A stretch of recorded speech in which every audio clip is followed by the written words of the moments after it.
ایرانی پاسداران انقلاب black list. Iran میں حکومت اور اسٹیبلشمنٹ کا مرکز و محور پاسداران انقلاب ہے، یعنی پاسداران انقلاب کو ایران کا کنگ میکر کہا جا سکتا ہے۔ ایرانی پالیسی، عسکری، داخلی اور خارجی معاملات طے کرنے میں پاسداران انقلاب تقریباً خود مختار اور سب سے مؤثر ادارہ ہے۔ ایرانی سپریم لیڈر، سول حکومت اور بیوروکریسی بھی اسی کے زیر اثر ہوتے ہیں۔ ایرانی انقلاب کے بعد روح اللہ خمینی نے اپنے چہیتوں کی ایک فورس بنائی جو اب ایران کے سیاہ و سفید کی مالک بن چکی ہے۔ پاسداران کی عسکری پالیسیوں اور بالخصوص خلیجی ممالک اور اسلامی دنیا میں دہشت گردی میں متحرک ہونے کی وجہ سے دنیا بھر میں ایران کی ساکھ برباد ہوئی ہے۔ اب تو ایرانی انقلاب کی سرپرستی کرنے والے بھی ایرانی دہشت گردی اور توسیع پسندانہ روش پر نالاں ہیں۔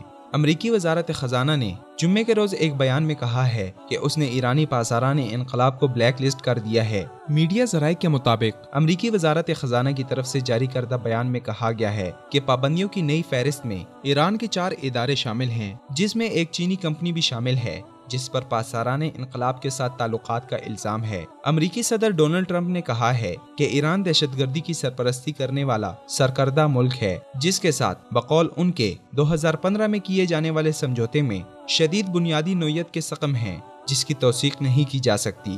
ٹرمپ نے یہ بات 13 اکتوبر کو وائٹ ہاؤس سے ایران کے جوہری پروگرام سے متعلق براہ راست خطاب میں کہی۔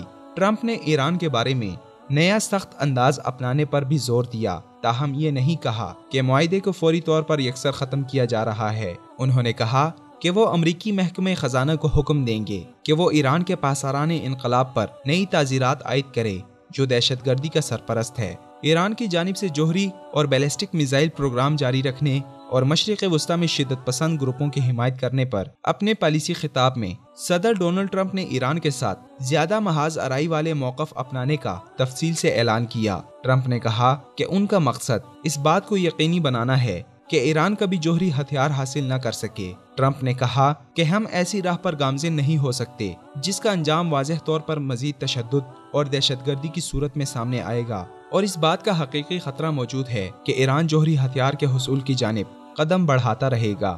ایران کو جوہری بم تشکیل دینے سے روکنے کی غرض سے ٹرمپ نے امریکہ کو سمجھوتے سے الگ نہیں کیا، تاہم ٹرمپ نے امریکی کانگریس سے مطالبہ کیا کہ وہ 60 روز کے اندر اس بات کا فیصلہ کرے کہ آیا ایران کے خلاف پھر سے معاشی تعزیرات لاگو کی جانی چاہیے جنہیں معاہدے کے تحت اٹھایا گیا تھا یا نہیں۔ ایران اور امریکہ کے بیچ ابھی تک لفظی جنگ کا دور چلتا رہا ہے، ہر بار ظاہری طور پر اختلافی نعرے بازی، جبکہ اندرون خانہ امریکہ اور ایران مل کر جوہری ہتھیاروں کی تیاری میں مصروف رہے۔ سابق امریکی صدر باراک اوباما کے دور میں بھی جنگ و جدل کی باتیں کرنے والے ایران کو اوباما نے جاتے جاتے جوہری ہتھیار کا خام مال تحفے میں دیا تھا۔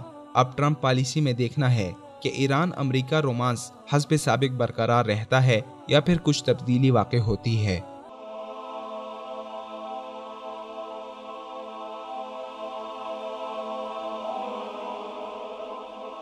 ایمان کی کرن، ہدایت کی شمع، وصال اردو۔